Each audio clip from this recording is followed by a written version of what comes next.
In 1973, a department store finished building the tallest structure human beings had ever raised. 110 stories of black steel over the Chicago Loop, a quarter-mile into the sky, and it belonged not to a bank or an oil company, but to a retailer, a company that sold socks and wrenches and washing machines, whose sales in those years equaled roughly 1% of the entire economic output of the United States. One American household in two held its credit card. It had, at various points in its first century, sold the American public its watches, its clothes, its tools, its tombstones, and roughly 70,000 of its houses, entire homes, shipped by boxcar as numbered pieces, and families are living in those houses right now. The company was Sears Roebuck. 45 years after the tower opened, the company that built it went into a bankruptcy from which it never meaningfully emerged. And today, out of more than 3,500 stores, a number you could count on one hand remains. The man who arranged that ending was a hedge fund manager in Connecticut who ran the company from a private island, mostly by video conference. The usual explanation is one word: Amazon, and the usual explanation has the story backward. Sears was dethroned before the web browser existed. It shut down the greatest home shopping operation on earth the year before Amazon was founded. What actually happened took 40 years, and it was done from inside, by men who decided that the greatest store in the world was worth more as a pile of money than as a store. The evidence begins, of all places, on a railroad platform in Minnesota. In 1886, the station agent at North Redwood, Minnesota, was a 22-year-old named Richard Warren Sears, a farmer's son who telegraphed train orders and handled freight in a town that consisted of not much besides the depot. That year, a Chicago wholesaler shipped a box of gold-filled pocket watches to the local jeweler, who refused the delivery. Refused shipments were the station agent's problem, and Sears, instead of returning the box, made a deal for it and began wiring other station agents up and down the line, offering watches at a price that left room for everyone to profit. The watches sold out. He ordered more. Within 6 months, the sideline was making more money than the railroad paid him in years, and he quit, moved to Minneapolis and then Chicago, and placed newspaper advertisements for mail-order watches. When the watches needed repairs, he advertised for a watchmaker and hired a quiet Indiana craftsman named Alva Roebuck. By 1893, the letterhead read Sears Roebuck & Company, and it was on its way to becoming the most famous comma in American business. What Richard Sears understood was not watches. It was the customer, because he had been the customer. In the 1890s, most of America still lived on farms, and the farm family bought everything at a Crossroads general store that carried little, charged plenty, and sold on credit terms that kept families permanently in its ledger. Sears attacked that arrangement with a catalog, and the catalog grew until it ran past 500 pages and offered nearly everything a household could conceivably need: sewing machines, stoves, plows, bicycles, eyeglasses, shoes, patent medicines, baby carriages, shotguns, and in time, entire houses. He wrote much of the copy himself, in a plain, neighborly voice that talked to farmers like a trusted relative, and he backed every page with a promise that was genuinely radical in that era: satisfaction guaranteed or your money back. The federal government, without intending to, became his logistics partner, because rural free delivery in the late 90s and parcel post after that carried his catalog and his packages to every farm gate in the country at flat public rates. The country storekeepers understood exactly what was happening to them. In towns across the Midwest and South, merchants organized bonfires of the Sears catalog and offered bounties to children who turned them in. It did not help them.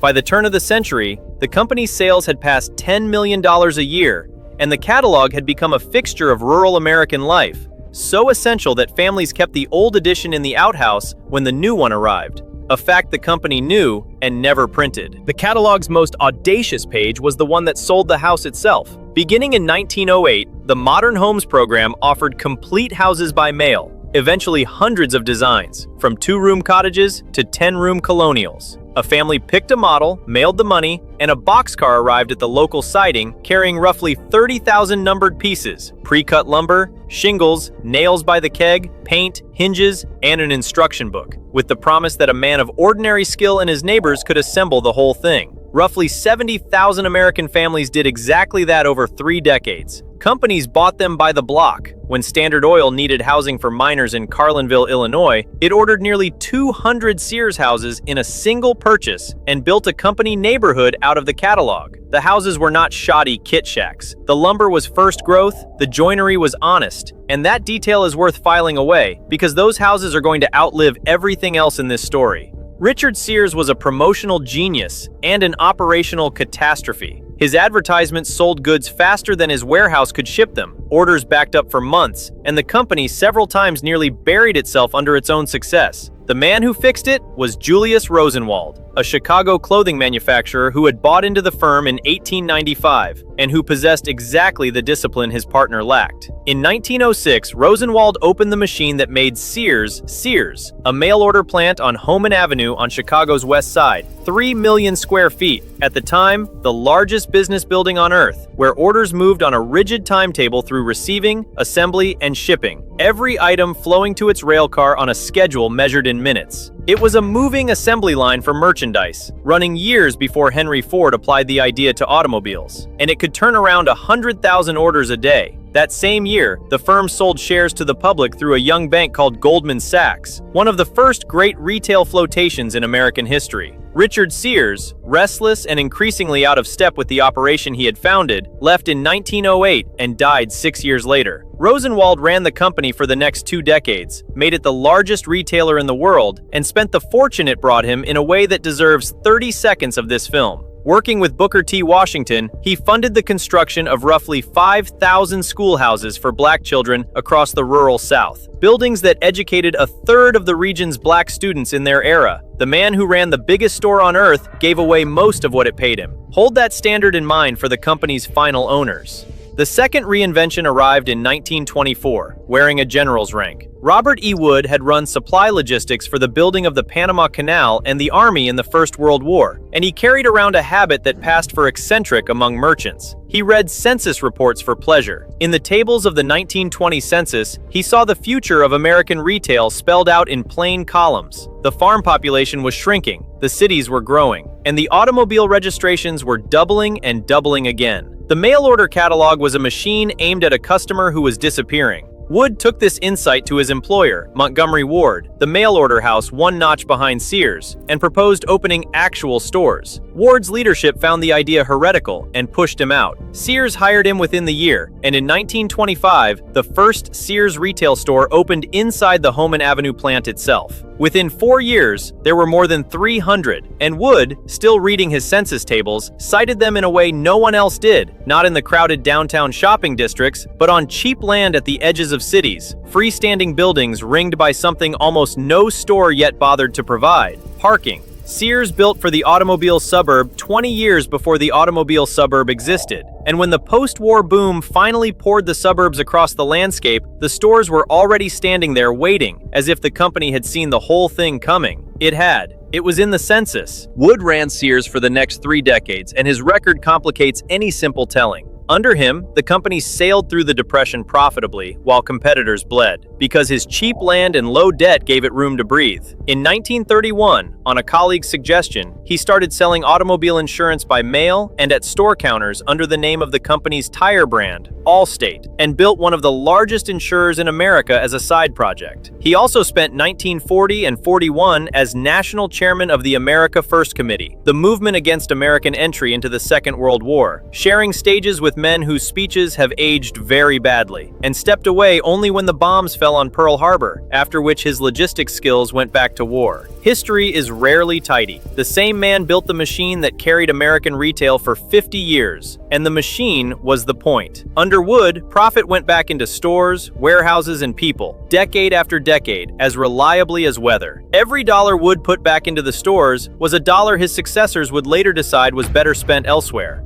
The tower went up over the loop, 110 stories, and Sears moved in 1973, at the exact moment, almost to the quarter, that everything underneath it began to go wrong. So hold the height in mind while it still stands. What followed the war was 3 decades of dominance so complete that it is difficult to describe to anyone who grew up after it. Sears was where America shopped, and the phrase was not a slogan so much as a demographic fact. The company had invented its own brands and made them national institutions. Craftsman tools with their unconditional lifetime guarantee, Kenmore washers, the die-hard battery. Generations of American men learned to fix things with a Craftsman wrench their fathers had returned to. No receipt and no argument. Generations of children performed the autumn ritual of the wish book, the Christmas catalog, circling toys in ballpoint. When the company decided at the end of the 60s to consolidate its Chicago offices, it did not lease space. It commissioned the tallest building in the history of the human species, and the announcement surprised no one. Of course, the biggest company built the biggest building. One more measure of the height, because it explains the loyalty that took decades to exhaust. Sears shared the money. Its profit-sharing plan, dating to Rosenwald's era, invested employee contributions in company stock and matched them with company money. And by the post-war years, the fund owned roughly a quarter of Sears itself. The results produced a genre of local newspaper story that ran for a generation. The Sears stock clerk or appliance repairman who retired after 40 years and discovered he was worth several $100,000 in an era when that bought a street of houses. Sears jobs were careers. Sears careers built middle-class households by the 100,000, and Sears people, from stockroom to boardroom, mostly stayed for life. That is what the company was spending when it began, in its last 4 decades, to spend itself. There was also a quieter empire attached to the stores, one this channel's regular viewers will recognize. Sears did not merely rent space in the shopping malls that carpeted post-war America. Through a subsidiary called HomeArt, it built them. Dozens of enclosed regional malls with a Sears anchoring one end, planned and financed from Chicago. The anchor store was the mall's engine. Sears signed for decades at favorable rent because its name guaranteed the foot traffic that let the developer lease every small shop in between. Malls were, in a real sense, built around the gravity of Sears. File that beside the houses. The company's health had been wired, by its own hand, into hundreds of buildings and thousands of leases across the continent. And the wiring ran both ways. The trouble came from below and beside at the same time. Below, in the price basement, were the discounters. Kmart and Walmart had both been founded in 1962, and they sold national brands out of bare warehouses at margins Sears's full-service model could not touch. Beside, in the specialty aisles, came the category killers, chains that took one Sears department each, tools to Home Depot, toys to Toys R Us, electronics to the big box outlets, and did that single department deeper and cheaper. Squeezed from both directions, Sears did what aging empires do. It equivocated. Prices crept up while the discount competition undercut them. Quality wavered while the brand still promised the old guarantee. The customer, increasingly, was confused about what Sears even was, and confusion in retail is death on an installment plan. Any of this might have been fought with the company's still enormous resources, and here, the story reaches its hinge, the decision this video turns on. In 1981, under Chairman Edward Telling, Sears looked at its predicament, looked at its billions, and decided the future of the company was not stores at all. It bought Dean Witter, one of the largest stockbrokers in America, and Coldwell Banker, the country's biggest real estate firm, and announced that Sears would become the great American financial supermarket. Socks and stocks under one roof. Wall Street chuckled at the phrase. The stores got the message. From that year forward, the capital, the talent, and the attention of Sears Roebuck flowed toward finance, and the retail operation, the largest in the world, was left to age on a maintenance diet while its executives built the Discover card. The card, to be fair, succeeded. Everything else was rotting. For context, watch what the competition did with the same decade. Sam Walton, whose Walmart was still a regional discounter a fraction of Sears' size, spent the 1980s pouring every available dollar into the unglamorous machinery of retail itself. Distribution centers, trucking, and a private satellite network, switched on in 1987, that let the company track every item in every store in real time. Walton was building the plumbing of modern retail, while Sears was underwriting mortgages. The two curves crossed at the beginning of the 90s. Walmart, the Arkansas upstart, passed Sears to become the largest retailer in the United States, and Sears barely seemed to notice, because it no longer entirely thought of itself as a retailer. Reality arrived on the income statement shortly afterward. In 1992, the company posted a loss of nearly $4 billion, at the time the largest in the history of American retailing, and the response at last was surgery. The financial empire was broken up and spun away over the following years. Dean Witter, Discover, Coldwell Banker, eventually Allstate, and in January of 1993, the company performed the amputation that history will never stop underlining. It killed the catalog. The Big Book, 101 years old, the founding machine of the company, the national institution that had taught America to shop from home, was shut down as an unprofitable relic. The infrastructure of warehouses, fulfillment systems, and customer trust built for remote selling was dismantled or left to wither. 17 months later, in a garage in Seattle, a hedge fund analyst named Jeff Bezos incorporated a company to sell goods remotely to Americans at home. Sears had exited the business of being Amazon 1 year before Amazon existed. There was one more genuine rescue attempt, and it worked just well enough to hide the disease. Arthur Martinez, brought in from Saks in the early 90s, closed 100 stores, shut the catalog's remnants, and refocused everything on apparel and the suburban mother with the advertising campaign called The Softer Side of Sears.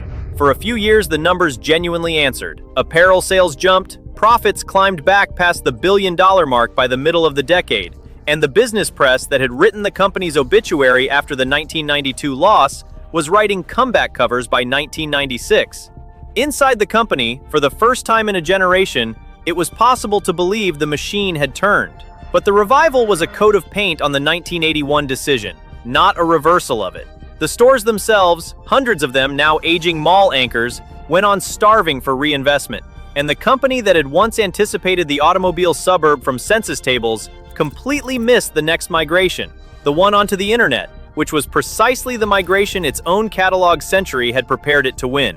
By the early 2000s, Sears was drifting, profitable some years, shrinking most, a fading anchor chained to fading malls. What happened next was not a competitor finishing it off. It was a purchase by a man with a spreadsheet and a philosophy.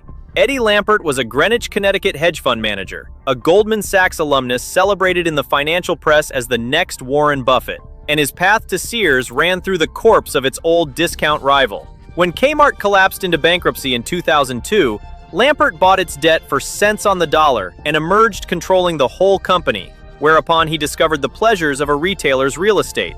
Selling a few dozen Kmart locations brought in nearly $1 billion, roughly what he had paid for control of everything. In 2005, he used Kmart to buy Sears Roebuck itself, $11 billion, creating Sears Holdings, some 3,500 stores under a single hedge fund's direction, and the business press applauded the vision. The vision, as the following 13 years demonstrated, was extraction. Capital spending fell to a fraction of what competitors spent per square foot, and the stores showed it. Leaking roofs, dead escalators, burned-out lights, empty shelves photographed by bewildered customers and posted online as a running national joke. Meanwhile, nearly $6 billion went out the door in share buybacks. The company was carved into dozens of separate business units, each with its own leadership, ordered to compete with one another for resources in an internal market on the theory that the discipline of selfishness would sharpen performance. Veterans described divisions refusing to cooperate, hoarding budgets, presenting rival business plans to the chairman like courtiers. The appliance division and the tool division of the same company fought each other while Amazon, outside, grew by a Sears every couple of years. The chairman conducting all this was, by the testimony of nearly everyone involved, barely there. Lampert ran Sears mostly by video conference from Florida, appearing on screens in Hoffman Estates from a compound on a private island near Miami, visiting headquarters rarely, and grading division chiefs in marathon remote sessions that executives described with the weariness of people recalling a difficult examination. Retail veterans who asked for money to fix stores were asked instead why the stores could not earn their own repairs. The philosophy had a name inside the company, and it was applied with perfect consistency. Every part of Sears had to justify itself as an investment, quarter by quarter, and almost nothing about a 40-year-old mall anchor justifies itself quarter by quarter. By that arithmetic, the correct move was always the same. Sell the part, keep the proceeds, shrink the whole. The company was not being run badly by retail logic. It was being run precisely by a different logic altogether. Meanwhile, in the stores, the people whose predecessors had retired on profit sharing denominated in Sears stock were watching the parking lot lights burn out one by one and wondering when someone would come to fix them. Then came the maneuver that tells you everything, the one worth slowing down for. In 2015, Sears Holdings took 235 of its best remaining stores, the crown jewels of its real estate, and sold them for $2.7 billion to a newly created property company called Seritage Growth Properties, which then leased the stores back to Sears at rent. The chairman and leading investor of Seritage was Eddie Lampert. The chairman and leading investor of Sears was Eddie Lampert. The same man stood on both sides of the table, selling the company's floor out from under it to himself and collecting rent on it while the roofs he had declined to fix went on leaking. Craftsman, the tool brand with the lifetime guarantee, was sold to Stanley Black & Decker. Land's End was spun off. Piece by piece, brand by brand, building by building, the company was converted into money, and the money went, by routes of impeccable legality, toward the man in Greenwich and his fellow shareholders. Store counts fell by the 100 per year. The workforce fell from over 300,000 towards 68,000. And on October 15, 2018, 132 years after a station agent opened a refused box of watches, Sears filed for bankruptcy in White Plains, New York. Creditors later sued, alleging that billions in value had been siphoned to insiders through the spin-offs and the real estate deal. The suits were settled, as such suits are, for a fraction of the figures named, with no admissions. Lampert, through his fund, bought the remains of the company out of its own bankruptcy. No one was charged with anything. There was nothing to charge. Every transaction had lawyers. The people who worked there got the other end of the arithmetic. Tens of thousands of employees lost their jobs in the final waves. And when the bankruptcy came, laid-off workers found their severance frozen by the filing, even as the court approved millions in bonuses for the executives retained to steer the liquidation, on the standard argument that talent must be paid to stay aboard a sinking ship it helped steer into the rocks. The pension plans, underfunded by more than $1 billion, were handed to the federal insurance backstop that exists for exactly these occasions, which pays retirees, but not always in full. Men and women who had spent 30 years selling Kenmores and fitting diehards, the last generation of lifers, watched the profit-sharing inheritance of their predecessors turn into a government claim number. None of them appeared in the coverage of the bankruptcy auction. The coverage was about the chairman, bidding on the remains of the company whose remains he had arranged. It is worth being precise about the alibi, because the alibi is on every list of famous corporate deaths. Amazon did not do this. When Walmart took the crown in the early 90s, Amazon did not exist. When the catalog died, Amazon did not exist. The two decisions that killed Sears were both made in boardrooms, by men who understood exactly what they were doing with the money. The first came in 1981, when the company turned its capital away from the stores and toward finance. The second came in 2005, when it acquired an owner who ran it as a liquidation in slow motion. Amazon merely occupied territory that Sears had surveyed, built, held for a century, and then walked off of. The catalog was e-commerce without the E. The fulfillment plant on Homan Avenue was a fulfillment center before the phrase existed. The company that should have become Amazon instead became a case study, taught in business schools under headings like diversification risk and agency problems, which is the academic vocabulary for what a plain-speaking person would call spending the inheritance. Quick note before we carry on. I put together a field guide to 24 of these places, where they are, what happened to them, and whether you can still get in. Coordinates for every site and an honest note on the ones that are already gone. Scan the QR code on the right or the links in the description if you want it. Now back to it. And the death did not stay inside the company because of the wiring laid down in the mall building years. The leases that filled a Homart mall carried a clause that nobody read twice while the anchor was alive. If the anchor went dark, the small tenants could cut their rent or walk away. So when a Sears went dark, the clauses tripped, the small shops fled or paid less, the mall's income fell below its mortgage, and the whole property began to slide toward the fate this channel has filmed so many times. The fountain drained, the planters dry, the skylights leaking onto terrazzo. Retail analysts kept a running count of malls destabilized by the Sears and Kmart closures, and the count ran into the hundreds. Whole town tax bases sagged where the anchor had been the county's biggest single taxpayer. It is a strange kind of monument, a company so large that its dying pulled down buildings it did not even own, which brings us, last, to what is actually left. What remains is scattered across the country in three kinds of ruin. The first kind anchors the dead malls. Hundreds of concrete boxes with the label SCAR still readable over the entrance. Sears in ghost letters where the sign was unbolted, standing at the end of empty parking lots from Ohio to California, the single largest species of abandoned big box in America. And the collapse of those anchors dragged whole malls down with them, a story this channel will return to. The second kind is in Chicago.